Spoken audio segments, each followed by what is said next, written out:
This podcast is supported by MIDI Health. Are you in midlife, feeling dismissed, unheard, or just plain tired of the old healthcare system? You're not alone.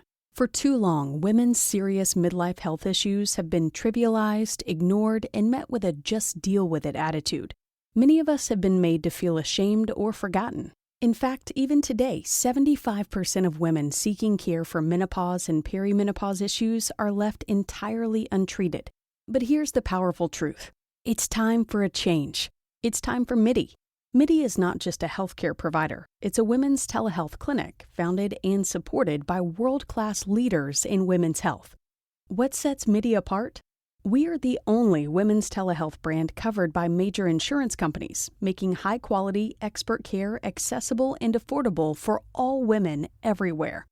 Our clinicians provide one-on-one, face-to-face consultations where they truly listen to your unique needs. We offer a full range of holistic, data-driven solutions, from hormonal therapies and weight loss protocols to lifestyle coaching and preventive health guidance.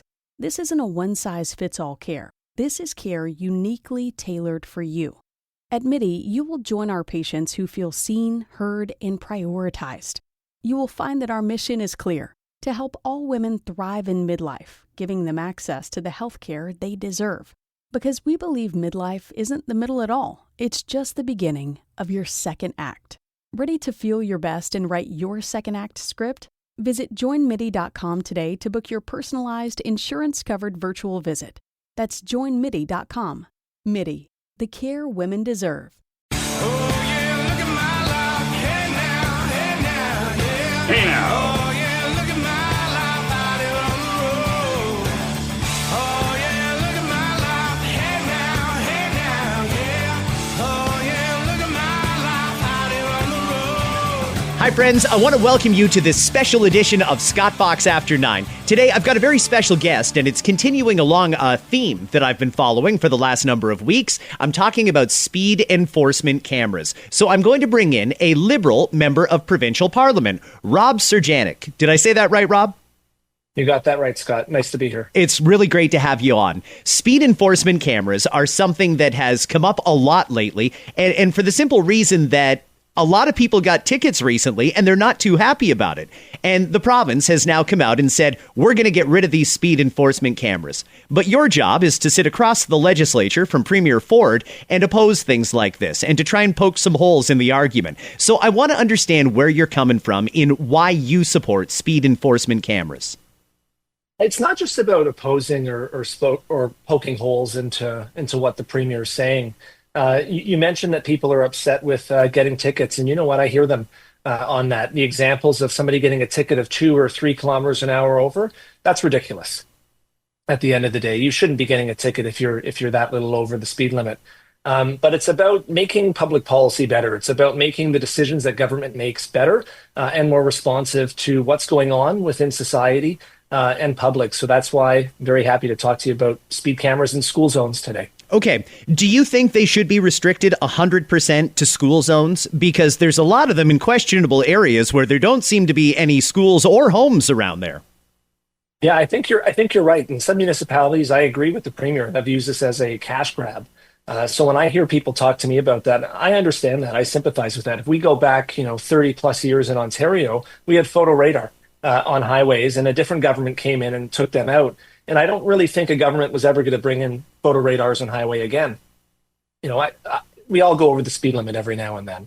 I get that. But we've got to make sure that we're making decisions that are good. So in 2019, the Premier said to municipalities, you can put speed cameras in school zones and other areas.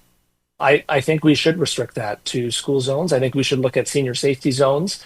And this was an opportunity, instead of the Premier to come in, with his Superman cape and say, I'm going to save the day from a problem and an issue that he created in the first place.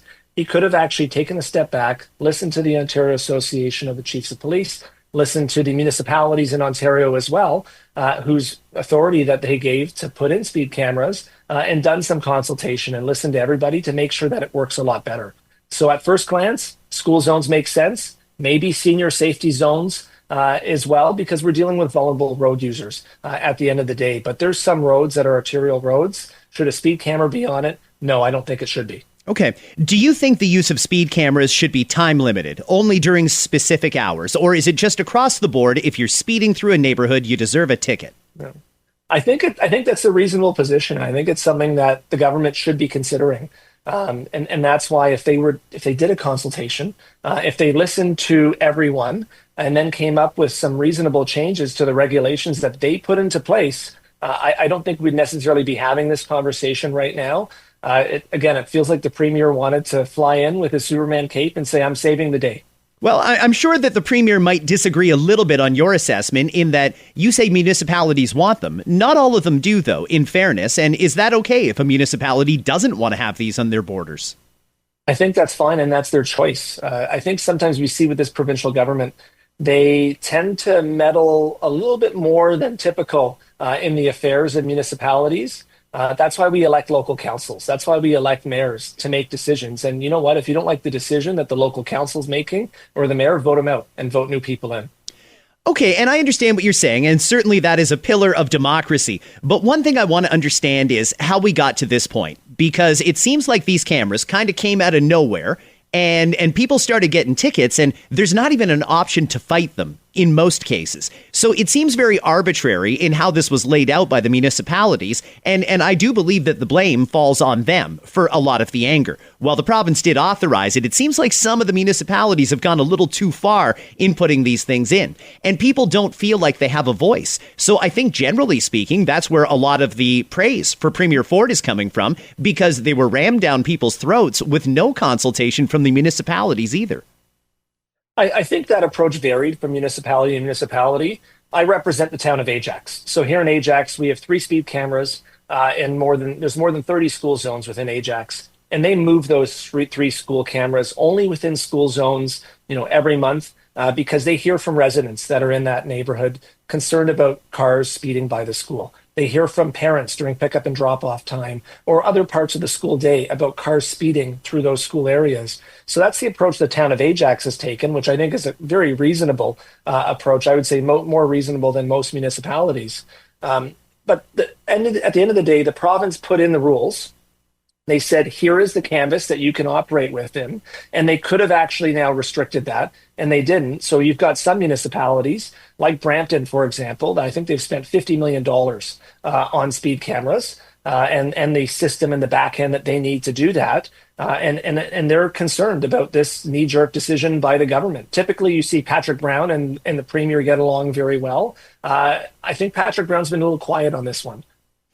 Interesting. And that could be for a lot of different reasons. But the money seems to be the one that really gets people, because it does burn your butt. A week to 10 days later, you open up the mail and it says you were doing something a week ago, and it gives you a big fine for that. And is the fine amount fair, do you think? And is it right to send somebody a ticket a week after they've committed an offense here in this particular case? And especially given that the point of them is to slow people down now. Well, look, we've got red light cameras in municipalities in Ontario, and you get a ticket in the mail from that. And those red light cameras have existed for many years. I don't think we're suggesting that, people should blow through red lights, or suggesting that, hey, around a school zone, maybe you shouldn't be going 50 and a 30, because that's just not a good idea in a residential neighborhood. Would you, if the Liberals were to get back into power in the next election, which is something I assume you would like, do you see yourself bringing back these cameras if the premier gets rid of them? I think we've got to have that conversation. I'm not going to say yes or no. I don't know what 4 years from now looks like. The premier said at his announcement he wants to put in these roundabouts. Well, roundabouts are going to cost millions of dollars. I don't know if they're going to front the bill to put in roundabouts in all of these areas or the other speed enforcement measures. So I think it's something that any future government, needs to have a conversation about. They need to have that honest conversation with voters. That's why I want to have this honest conversation right now, because I get a lot of people that are posting online, oh, it's a cash grab, it's bad. Some of those same folks, are not, they're against property taxes going up. So are we going to put more officers in school zones? Because what's going to happen is folks are going to contact their counselor, they're going to contact the mayor, they're going to complain and ask for the police to come to whatever school it is. And either the police are going to be able to, or more likely than not, probably not going to be able to come. And then folks are going to be upset in that neighborhood. We're almost making it like okay to break the law. I don't think that's a good thing in our society. We may not agree with all the laws, and I think that's why we need to have some of these conversations. Where some of these speed cameras have been placed, I agree they shouldn't be there. The speed camera is given 70,000 tickets a year, I think was one of the cases. Sounds like we've got a different problem going on than just the speed camera. Absolutely. Okay, well, I'm glad you brought that up as well, because the unfairness, I think, is compound. You've got the fine, which is very arbitrary, and also the fact that you can't fight it. Do you think someone who gets a ticket from one of these speed enforcement cameras should be able to confront their accuser and have their day in court? Because right now they don't really have that option. If you're setting the limit, let's say it's 10 kilometers over and you're not going to get a ticket under then, there are processes to be able to appeal that through the administrative penalty system. There still is a process to be able to do that. We've seen most municipalities move to that approach, I think, which is a good approach because we're seeing our court system tied up. I think yesterday there was an article in the Toronto Star about somebody who got hit by a car while they're riding their bike, and they ended up, under the streetcar essentially. And that driver who got the ticket there, that got thrown out of court because the court system's so jammed up. So the automated penalty system actually works quite well, I think, in these very minor situations to deal with these kinds of offenses. It's pretty clear. Were you going 10 over or not? The camera's calibrated. It's there. It's pretty straightforward at the end of the day. Well, I think part of the problem here, Rob, is that it varies from municipality to municipality. Yep. And whereas you may start your day in Burlington, you may end your day in Toronto, and they could have different limits. And that's very offside of what people have always known as drivers, that the cop's always going to give you about 10 kilometers grace. They're not going to pull you over for 10 over. But some of these machines are ticketing people for that. And if people know what the threshold is, then maybe they're less likely to get a ticket or speed in the first place. But there's not a consistent playing field province-wide. I'm with you. There should be a consistent playing field, and that's my message to the Premier. Don't throw the baby out with the bathwater. Make the system work. Make it be fair, because I think that's quite reasonable. You're 10 over. Maybe you shouldn't get a ticket. Don't necessarily want you going 10 over the limit. I know when I drive, I think we all go over the limit every now and then. And Waze tells me, school zone ahead, speed camera ahead. And I say, oh, wait, you know what? I better slow down. But it then reminds me when I see the sign for a school zone somewhere else, well, maybe I should actually slow down a little bit as well. It's a good reminder for us sometimes. Okay. What about some of the other measures that the Premier is proposing? I mean, he's saying circles and flashing lights and those signs that tell you exactly how fast you're going, things like that. Is there a place for more of that as well? And can those be effective? A place for more of that. And in these school zones, let's not kid ourselves. There are signs right now that say school zone, speed camera coming up. It's not, right then and there. Actually, when the officer's hiding around the hedge, right, or behind their cop car, there is no warning sign. They're going to get you with the radar gun, and you don't see them coming necessarily. When you're going through the school zone and there's a speed camera, you know that it's coming up there unless you're not watching the road. Maybe we should be watching the road better. I just, I don't think we should be normalizing, it's okay, we're all just going to, break the law. And we see folks going 50 over, even more over. That's not okay. I think we've got to bring down the speeds in those school zones. And to your point around, flashing lights, sure, flashing lights are great. But if people aren't following, what's there right now, are they going to follow that flashing light? I'm not exactly sure. Roundabouts, I think roundabouts are a great solution in a lot of areas because it requires you to slow down as you go into the intersection. They're going to cost millions of dollars. Who's going to be paying for that? The taxpayer at the end of the day as well, right? So, over time, should we be redoing our roads? 100%. But to say, we're just going to, put a little bit of money for roundabouts, that's not going to fix the issue of people speeding in school zones. Was there a serious issue? Because it seems like this kind of came out of nowhere, and I hear a lot of statistics out of Toronto, and I think everyone would agree Toronto's got a different set of issues than the rest of the province. Was there a lot of kids getting hit by cars or things like that said, wow, we really need to slow people down? Or is this just a general feeling that slower is better? I think it's a mixture of everything, and I did a Google search before coming on just to see in the last year what incidents have taken place. So in St. Thomas, Ontario, in southwestern Ontario, on September 5th, child was hit in the school zone, thankfully okay. In Mississauga, on May 26th, teen struck by vehicle outside a school, rushed to hospital. That one looked pretty serious. We saw in Temiskaming Shores, somewhere really far away, not necessarily in a school zone, but getting on a school bus, of a driver blasting right by there. Now, this is in a rural community, child hit, very seriously injured. I think we want to avoid a lot of those situations. I think my message to everybody is when you see a school bus, stop, let it go. When you're in a school zone, slow down. Hopefully, this is the reminder for everyone. The enforcement aspect, I think, is an important piece, but I agree overall. We've got to redesign our road system to work better. I was driving in a neighborhood the other day, and it was in Etobicoke, and they had, a little bit of bump outs here and there. The road was a little narrower. It made me slow down, and it made me be aware of my surroundings because I don't want to hit that post that's bumped out a little bit more. So it's a great conversation, and we should be doing more of that 100%. Rob, I noticed, though, that when you were giving your examples, you didn't give me any from your area, but you did say you've got speed enforcement cameras. So what was the need in Ajax? Well, I hear it all the time when I'm knocking on doors around schools or on, some of the streets in neighborhoods. They're not an arterial road, but there's kind of the street that people come, get in and out. Sometimes you've got a school on that road. I hear quite a bit from those folks that are concerned about having their kids play in their front yard because kids are going to dart out. They're going to chase the ball, whatever it might be. So I hear it quite a bit. I hear it from school communities as well. So it's something that is real, and it's something that's out there. And thankfully, there hasn't been an incident that we've seen reported. But at the end of the day, we've got to slow down in school zones. Our municipal councillors, they love this. And they love it because they hear from their residents who ask them for that speed enforcement camera outside their school. Okay. All right. And I also understand, though, that counselors also like this because it is a good form of revenue for them. I mean, they're making a lot of money off of this. Not everywhere. So in Ajax, there's been no net profit to the town. They literally use it and they move it around. So that's why my message again to the premier is don't throw the baby out with the bathwater.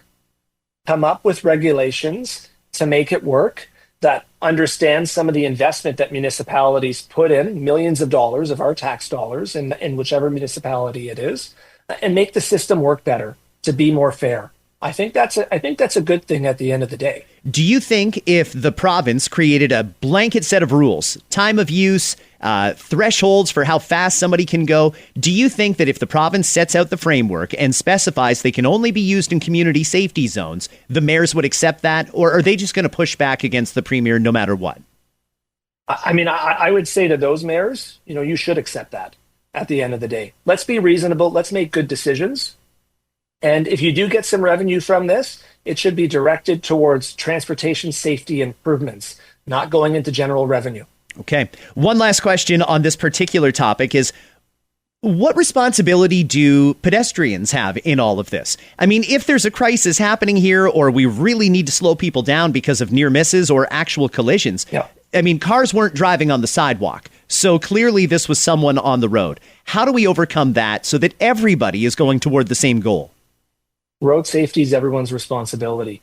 Now, if you're, a 5-year-old kid or a 6-year-old kid, it's a little bit more different, than somebody who's, 18 and not looking both ways when they cross the street, right? So I think there is a bit of a distinction there. And that's why there's been such of a focus here in Ajax and other places around school zones.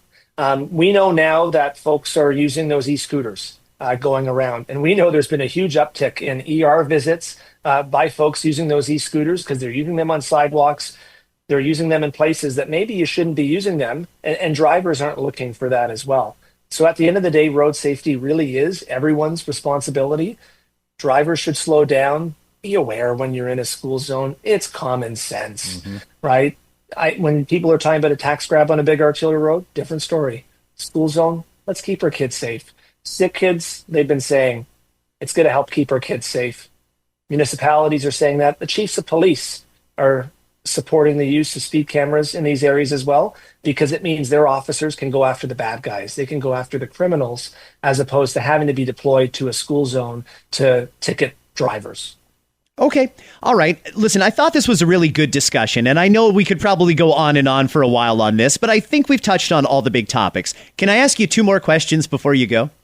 Sure, why not? Okay. The legislature is getting set to resume. What's the number one priority for the Ontario Liberal Party? It's going to be hold this government to account. There's a lot of waste going on in this province right now. The debt numbers are going through the roof. We're going to be a strong voice in the legislature to hold the premier and the government to account on the spending that they're doing and ensuring and calling for them to spend resources in areas where it's going to make a difference, where it matters, as opposed to maybe some, well-connected friends as we're seeing with the skills development program right now. Okay, so an overall hold them to account, no specific priority like ER wait times or improving school functions or anything like that. It's just a general hold them to account? In all of those areas, quite frankly, Scott, when we're seeing with this provincial government right now, every day there's something new that's going on. We want to have better decision-making, more effective decision-making that's going to respond to communities. There's a lot going on with schools and school boards right now. Our education critic, John Fraser, was traveling the province, doing a local matters in education tour, listening to school communities, listening to parents, listening to teachers, about what they need. And what we've heard is we've got to have about $1 billion more in special education to help resolve the violent incidents in schools, to help resolve some of the other challenges. Healthcare, it is in crisis. People still don't have a family doctor. I've received multiple messages the last couple of days about the hospital in my community at the Ajax Pickering Hospital that the Minister of Finance shares, because he's next door in Pickering, about long wait times at that hospital. So we're going to be holding the government to account on all of those issues. There isn't really just one, and we need to see a jobs plan as well. We know industries and manufacturers in the Southwest are shutting down. We don't have a real plan from the Premier. We don't have a real plan from the government to really protect those industries. It's more than just pouring out a bottle of Crown Royal. Well said. You said something that I thought was just fascinating. You said two words that I don't often hear Liberals use: common sense. Now, that is almost a bit of a conservative dog whistle, if you will. You might say that, but speed cameras used reasonably, I think, is common sense. Spending money for training and education on where it's going to be effective instead of maybe people associated with a nightclub owner, I think that's common sense. At the end of the day, this is a new kind of Ontario Liberal Party, and we're approaching these issues differently because we're in our communities and we listen to what's going on. We want government to work. It should work well, and it should work for you. Any leadership aspirations? I know you'll be looking for a new leader very soon. I am seriously considering it. I've been encouraged by some past candidates, past MPPs, and other folks in the party. I'm considering it. I think it's still a long road to go, but I'm having those conversations. I'm listening, and the conversations are definitely encouraging. We need some more common sense in this province, Scott. Well said. All right, Rob, thank you so much for your time. It was great to have this conversation, and I think for the audience to be able to hear someone who's in favor of these cameras explain it the way you did, I don't know if you've changed any minds, but I certainly appreciate the discussion. So thank you very much. Do I? And I think in our political system, we need to have this kind of healthy discourse. You see a lot of name calling sometimes online and a lot of, rude words and swear words and stuff like that. Being able to have a conversation and understand each other's opinion, I think is a good thing. We need more of that.